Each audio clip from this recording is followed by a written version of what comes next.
안녕하세요. 매일 새로운 사연을 전하는 읽어주는 사연 라디오입니다. 구독과 좋아요, 많은 공유 부탁드립니다. 오늘의 사연 시작하겠습니다.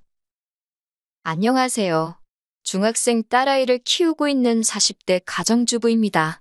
엊그제 옆집에 새로 이사를 왔는데 그 집 엄마랑 어쩌다 이런저런 수다를 떨게 되었거든요.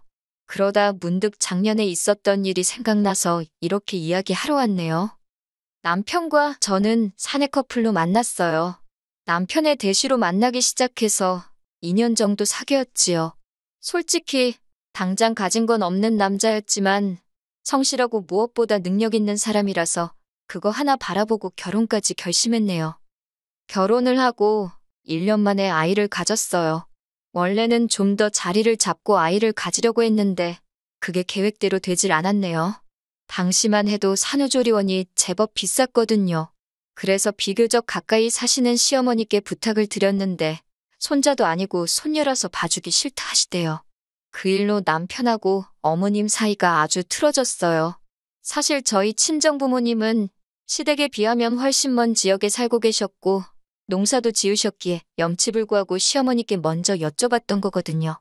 아무튼 어쩔 수 없이 친정어머니가 올라오셔서 아이를 봐주셨어요. 남편이 감사하다고 당시에 100만 원 정도 챙겨드렸는데 그걸로 저희 둘 몸보신이나 하라며 한사코 거절하셨다네요. 지금이야 회사마다 출산과 육아를 위해 이런저런 복지가 잘 마련되어 있다지만 사실 제가 처음 아이를 낳았을 때만 하더라도 사정이 많이 달랐습니다. 복귀를 한다고 해서 얼마나 버틸 수 있을지도 장담할 수가 없었지요. 게다가 첫째라 그런지 커가는 한순간도 놓치기 싫더라고요. 그래서 남편과 상의 끝에 회사를 관두고 당분간 육아에 매달리기로 했어요. 이제 와서 말이지만 가끔 돈이 아쉬울 때나 잘 나가는 동기들의 소식을 들을 때는 속이 상하기도 했네요. 지금 돌이켜 생각해보면 제 인생에서 정말 잘한 선택 중 하나지만요. 딸이 초등학교에 들어가고 나자 여기저기 돈 들어갈 때가 많더라고요. 기왕이면 좋은 것만 해주고 싶은 게 부모 마음 아니겠어요? 그래서 다시 직장을 알아보기 시작했는데 8년의 공백을 뛰어넘고 복귀를 한다는 게 쉬운 일이 아니었어요. 어쩔 수 없이 지인들에게 제 스스로 구직 중이라는 소문을 내기 시작했습니다. 20대였다면 부끄러워서 그런 소리는 못하고 다녔을 텐데 이것도 엄마가 돼서인지 그런 생각은 안 들더라고요. 아무튼 그러다 한 여자 선배로부터 연락을 받았습니다. 그 선배도 애 낳고 키우느라 회사를 나왔다가 지금은 창업 준비를 하고 있다며 저더러 같이 해볼 거냐 물어왔지요. 결과부터 말씀드리자면 거절할 이유가 없었기에 좋다 했네요. 그리고 지금이야 어느 정도 자리도 잡았지만 그때 진짜 선배랑 저 아줌마 둘이서 뭘 좀 해보려고 얼마나 애를 썼는지 지금도 그때만 떠올리면 너무 고생을 해서 그런가 눈물부터 난다니까요. 이후로 남편도 남편대로 잘 풀리고 제 사업도 조금씩 자리를 잡아가고 딸은 딸대로 건강하게 잘 자라주니 뭐 크게 걱정할 게 없었습니다. 그리고 저희는 10년 만에 소위 강남에 입성하게 되었어요. 하지만 그때부터였습니다. 10년 가까운 세월을 아들 하나 못 낳았다며 저를 무시하고 제 딸을 거들떠도 안 보시던 어머님이 어찌나 아는 체를 하시던지요. 맹추인 줄 알았더니 언제 이렇게 돈을 모았냐? 그렇게 우리 뭐 하나 사주는 법이 없더니 너네만 이렇게 잘해놓고 살라 그랬냐? 집이 널찍하니 좋다. 앞으로 서울에 오면 이 집에서 있으면 되겠다. 평소에도 워낙 시부모님이 생각 없이 말하는 편이라 그때도 그냥 나오는 대로 말씀하시는구나 생각하고 심각하게 받아들이지 않았습니다.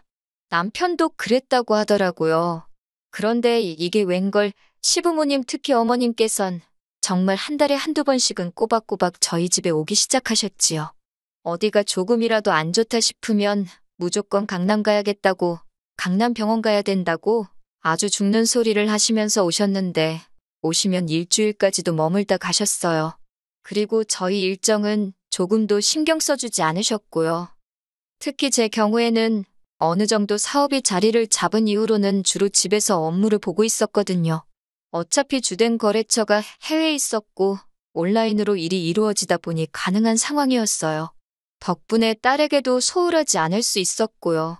그렇다 보니 제가 집에 있다고 해서 갑자기 오신 어머님의 수발을 3일이고 일주일이고 들 수 있다는 건 아니었네요. 하지만 어머님은 그런 제 사정은 전혀 개의치 않으셨어요. 오히려 한 번은 영상 미팅을 하고 있는데 막무가내로 방에 들어와서는 어디 좀 데려다 달라고 하신 적도 있고 제 계약서를 냄비 받침 대신 쓰시기도 하셨으니까요.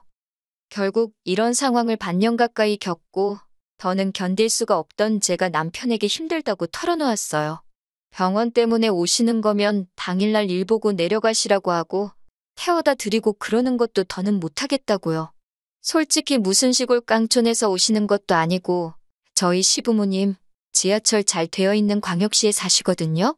그런데 매번 강남질이 운운하시면서 저 운전시키신 것도 솔직히 알면서 속아드린 거나 마찬가지였어요. 남편도 한숨을 한 번 쉬더니 저 편할 대로 하랍니다. 그러면서 자기가 봐도 어머님이 지나치셨다며 진작에 자기가 어떻게 조치를 취했어야 하는데 그러지 못해서 미안하다 하대요. 하지만 얼마 후 여지없이 어머님은 머리가 아파서 내일 강남 올라간다며 밤늦은 시간에 통보하듯 연락을 해오셨습니다. 저는 저나 남편 둘 다 내일 시간이 안 되니 병원 조심히 왔다 가시라 했어요. 그러자 어머님께선 그러면 병원 날짜를 바꾼다 하시길래 안 되겠다 싶어서 솔직히 말씀드렸습니다. 병원만 왔다 가시는 거면 뭐 편하실 대로 하시라고요. 그런데 이제 저희 집에서 며칠씩 있다 가시는 건 안 된다고 엄연히 제 사무실이기도 해서 더는 어려울 것 같다고요. 그렇게 어머님과의 문제는 일단락되는 줄 알았습니다. 남편 말이 어머님께서 남편에게 전화를 걸어 한참 재험담을 하시더래요. 지가 뭔데 내 아들 집 가지고 유세냐 뭐냐, 걔네 엄마도 못 오게 했냐 어쩌냐. 듣다 못한 남편이 장모님은 그렇게 자주 오시지도 못하시고 그리고 이 집은 우리 둘 집이지 자기 집이 아니라고 했답니다. 그러자 어머님께서 여우 같은 거한테 홀렸다며 아들도 못 낳는 게 뭐가 좋다고 데리고 사냐고 그러시더래요. 이 일로 10년에 걸쳐 서서히 회복되던 어머님과 남편의 관계가 다시 틀어졌고요. 그런데 그 일이 있고 몇 개월 지났을 무렵이었습니다.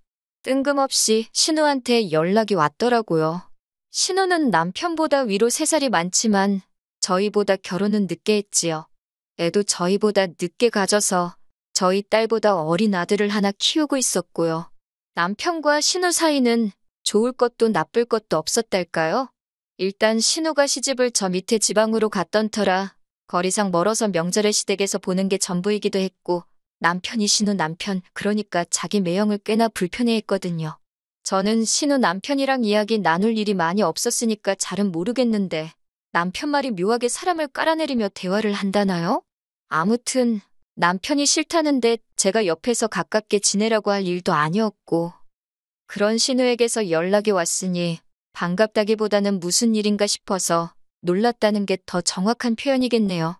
신우는 전에 없이 살살 제 눈치를 살피듯 잘 지냈냐, 어떻게 사냐, 자기는 사는 게 힘들다, 뭐 한마디로 괜히 아쉬운 소리를 하더라고요. 듣다 못한 제가 신우에게 혹시 할 이야기가 정확히 뭐냐고 물었습니다. 그제서야 신우가 본론을 꺼내더라고요.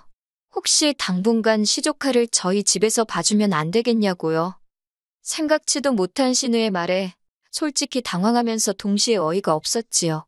갑자기 시조카를 왜 저희 집에 맡기려는 거냐니까 애가 학교에서 공부를 잘못한다며 강남 쪽으로 보내면 좀 낫지 않을까 그런 생각이 들더래요. 시조카를 저희 집에 맡기면 일단 자기도 직장 다니면서 돈도 벌 수 있고 그러면 자기도 저희 부부처럼 강남으로 올 수 있을지 누가 아냐고요. 솔직히 말도 안 되는 핑계다 싶었고 시조카를 맡아주는 건 엄두도 안 났지요. 하지만 저는 일단 남편하고 상의해보겠다 했어요. 당장이라도 안 된다고 말하려고 했고 머리로는 절대 안 된다고 생각했지만 또 오죽하면 엄마가 자식을 떼어놓을 생각을 했을까. 신우도 엄마니까 좋은 환경에서 애를 키우고 싶어 저런 소리를 하겠지. 그런 생각도 들고 그러니 또 매정하게 안 된다고 딱 자르기가 그렇더라고요. 일단 남편이랑 이야기나 해보자. 그렇게 생각했습니다. 하지만 역시나 남편의 반응은 제 예상 그대로였어요. 남편이 말도 안 되는 소리를 한다며 어떻게 남의 집 애를 키우냐고요. 그리고 솔직히 남편까지 싫다는데 제가 설득을 하고 뭐 그렇게까지 하고 싶지는 않았습니다. 그래서 이튿날 신우에게 안 될 것 같다고 알렸네요.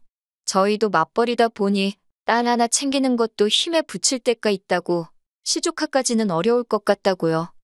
저는 이렇게 대화가 잘 마무리된 줄 알았습니다. 신우도 잘 알아들은 듯 했고요. 물론 서운했는지 이후로 한 일주일 동안은 다시 예전처럼 연락도 없고, 물론 저야 오히려 마음이 편했지만요. 그런데 정말 딱 일주일 정도 지났을 무렵이었어요. 누가 저희 지폐를 눌러서 내다보니 웬 꼬마가, 그러니까 시조카였지요. 시조카랑 어머님이 같이 서 있는 게 아니겠어요? 이게 무슨 상황인가 싶어 문을 여니 어머님께서 시조카를 앞세워 다짜고짜 집 안으로 들어오셨습니다. 당황해서 제가 신우에게 전화를 거니 신우가 밝은 목소리로 전화를 받대요. 그러더니 한다는 소리가 애 보면서 일하는 거 힘들다고 하지 않았냐고, 그래서 어머님이랑 같이 보냈답니다. 어머님이 저희 집에 계시면서 애들을 봐주실 거라나요? 저도 제가 왜 이걸 먼저 물어봤는지 확실히 기억은 안 나지만 그럼 아버님은 어떡하냐고 물었어요. 그러자 아버님은 거기 계시면서 집을 파신다고 했답니다. 집 팔고 신혼의 집으로 가신다 했다나요? 그러면서 한다는 말이 자기가 아버님을 챙길 테니 저는 어머님하고 자기 아들 좀 잘 챙겨달랍니다. 어머님이 시조카를 데리고 막 저희 딸의 방으로 가시길래 제가 어딜 가시냐, 일단 거실에 계시라 했습니다.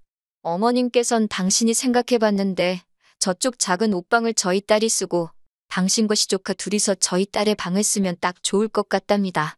여자애가 뭐 큰 방이 필요하냐면서요.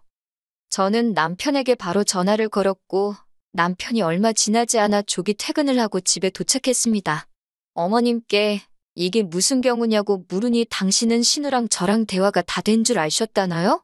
그리고 안 되었어도 기왕 왔으니 이렇게 짐도 다 챙겨왔으니 한번 살아보자입니다. 살아보고 정 안 되겠으면 그때 내려가신다나요? 남편이 바로 신우에게 전화를 걸었는데 신우도 찔리는 건 있는지 더는 안 받더라고요. 남편은 안 된다고, 어머님도 시조카도 같이 못 지낸다고 딱 선을 그었습니다. 그러더니 애 앞에서 못 보일 꼴 보이지 말자며 차에 타라고 하더라고요. 어머님께서는 이렇게 사람을 내쫓는 경우가 어딨냐며 저희더러 이기적이다, 내가 너를 그렇게 가르쳤냐, 잔소리 레파토리를 쏟아내셨어요. 하지만 남편은 전혀 굴하지 않고 시조카부터 차에 태우더라고요. 어머님께서도 결국 견디지 못하고 남편 차에 타셨고요. 그 길로 남편은 시댁으로 내달린 눈치였어요. 그리고 그 집에 어머님이랑 시조카를 같이 내려줬답니다. 어머님께서 시조카도 신혼에 데려다 주라고 그러셔서 알아서 하시라 그랬다네요. 어차피 처음부터 저희 집에도 애 봐주러 오셨다 하지 않았냐면서. 이후로 신우에게 몇 차례 전화가 걸려왔어요. 문자도 왔는데 한마디로 어떻게 자기 핏줄한테 그렇게 야박하게 구냐면서 남편 말이 신우고 뭐고 다 차단했답니다. 그리고 이번에도 전 나서고 싶은 생각은 없었기에 남편 뜻에 그대로 따르기로 했어요. 그래서 지금은 시부모님과도 신우하고도 연락하지 않고 편하게 지내고 있습니다. 솔직히 어머님께서 합가를 원하셨던 걸까? 그런 질문을 스스로 해보곤 하는데 이해가 되질 않더라고요.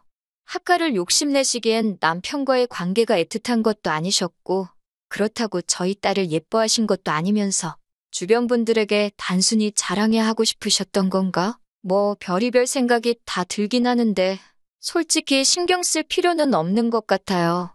남편이 중간에서 대처를 잘해주었으니 그 사실에 고마워하며 지내려고요. 긴 이야기 들어주셔서 감사합니다. 오늘의 사연은 여기까지입니다. 구독과 좋아요, 알람 설정해주시면 앞으로 더 좋은 사연으로 찾아오겠습니다. 감사합니다.